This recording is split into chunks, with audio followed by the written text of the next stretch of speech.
Okay lang po. Okay po.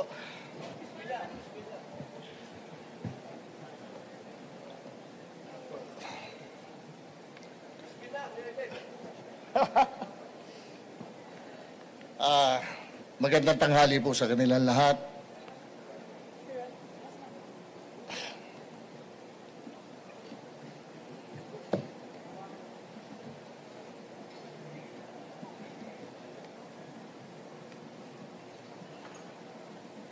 Marapatin niyo po.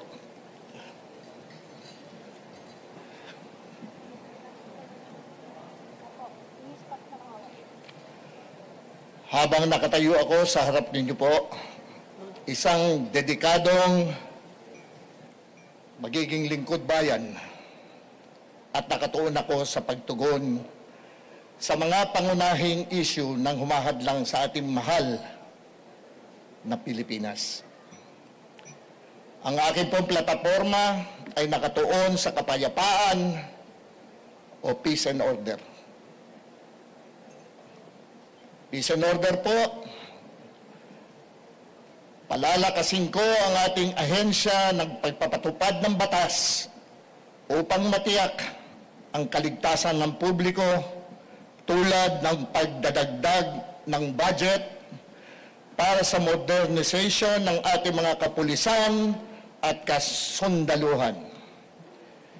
Itataguyod ang mga programang nakabatay sa komunidad upang mas mapalakas ang kooperasyon ng publiko at pribadong sektor para sugpuin ng kriminalidad at susuportahan ang mga epektibong programa sa rehabilitasyon ng droga upang mabawasan po ang krimen.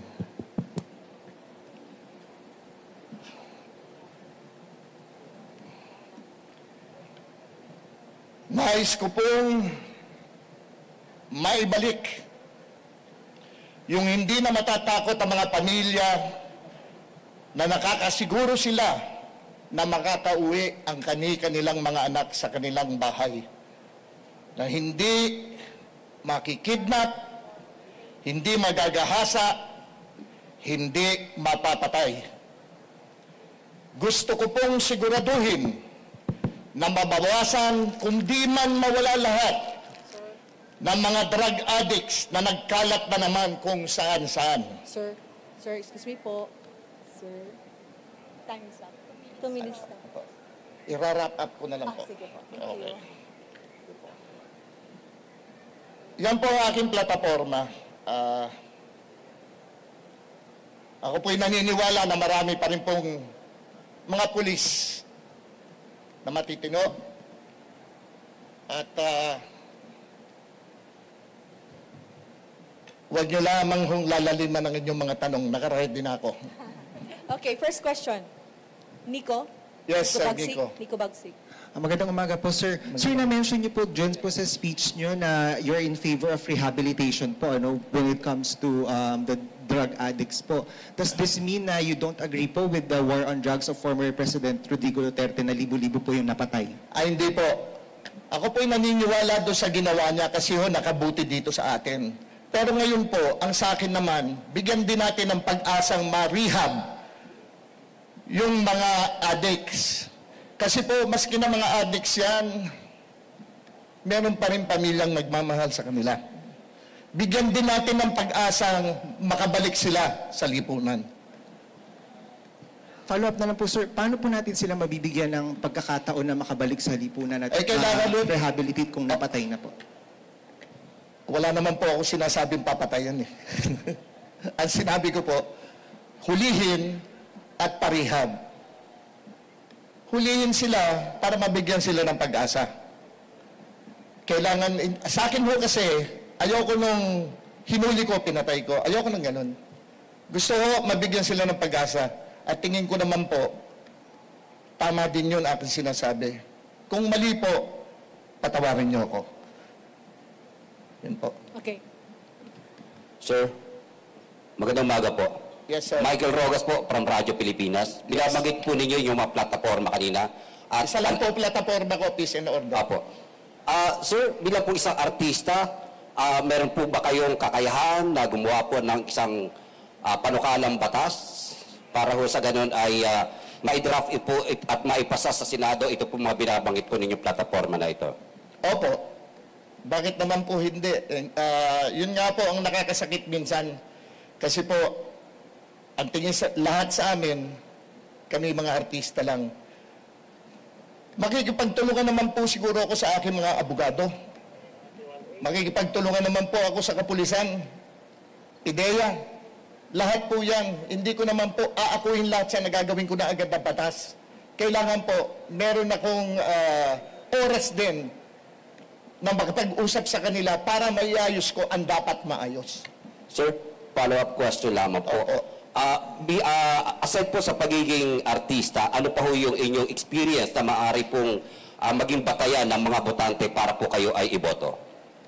Simple lamang po. Siguro po sa loob ng ilang taon na pag-ikot ko po sa buong Pilipinas, nakikita at nakakausap ko naman po at nalalaman ko kung ano mga hinaing ng mga tao. At yun po ang aking pinakahawakan dahil nga po ako'y bumababa hanggang sa grassroots po ang pinupuntahan ko. Nalalaman ko po kung ano ang kanilang pangangailangan, kung ano po ang kanilang hinaing. Hinihingi nila sa kanilang mga lugar na mabawasan ng mga addicts. Dumarami na naman po. Nagkalat na naman kung saan-saan. Kaya kung maaari po, kung ako po'y mabibigyan nila ng pagkakataon, gagawin ko po ang lahat. Tatanggalin ko ho ang pagod sa aking katawan para maiayos ko po kung ano yung mga hinaing, lalo na po ng mga magulang. Susunod pong tatanong. Meron pa po? Okay. Sherry Ann, ABS-CBN po.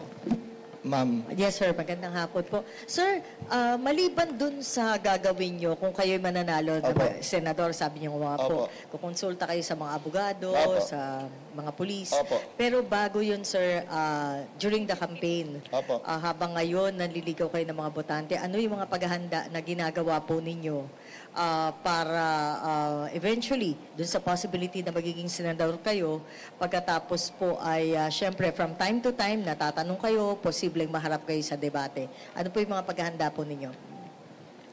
pinaghahandaan ko po, yun lamang pong nasa aking puso at nasa aking isipan na nakikita ko at nalalaman ko. Realidad po. Yun po ang hindi mawawala sa akin, ang realidad. Kasi po, nagkalat na naman ng korupsyon dito. Pagka ang korupsyon po nandyan, ang krimen po hindi mawawala. Kapag ang korupsyon po nandyan, lalo pong maghihirap yung mahihirap. At kapag ang korupsyon nandyan, mapupunta na naman at maiisip na naman nilang bumalik sa droga. Kasi yun ang pantanggal ng kanilang pag-iisip sa kanilang kahirapan na nangyayari. Sir Philip, ano yung main motivation ninyo? Bakit sa dulo, naisip nyo, magsesenador ako? Bakit hindi ibang posisyon na mas nakadirekta sa tao? Bakit po Senado agad? Ang totoo po, mga tao po ang nagsabi sa akin tumakbo ko senador. Mga helpless and the hopeless po ang nagsasabi sa akin tumakbo akong senador. Yun po ang nagpapalakas ng loob ko.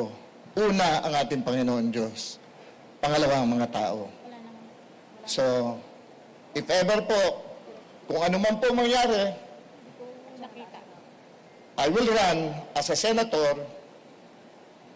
I will run, I will join the race, and I will finish my race whether I win or lose.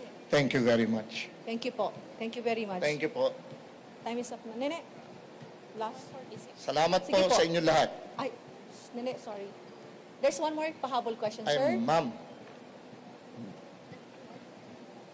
Sige, Nene. Okay lang. Hi sir, good afternoon po.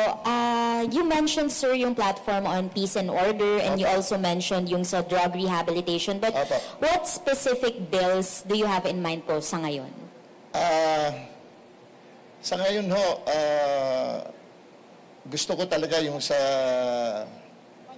rehabilitation ng mga addicts. Gusto ko ho sila mabigyan ng pag-asa kasi. Kagaya ng sinabi ko, paulit-ulit ko sinasabi, may nagmamahal din mga pamilya yan. Bigyan natin sila ng pagkakataon. Pag hindi pa sila tumino doon sa anong yan, paano na yung bill na gagawin mo for them para sa mga tao? Kailangan maiayos ang mga may pangangailangan sa buhay. Tanggalin natin ang kahirapan, tulungan natin sila magkatrabaho, hindi sila mag-iisip papunta sa droga. Okay, time is up na, Iha. Maraming Okay na? salamat po, Sir. Okay. Thank you very much. Philip. Thank you po. Okay. Senator Bato, kayo na po ba yung susunod?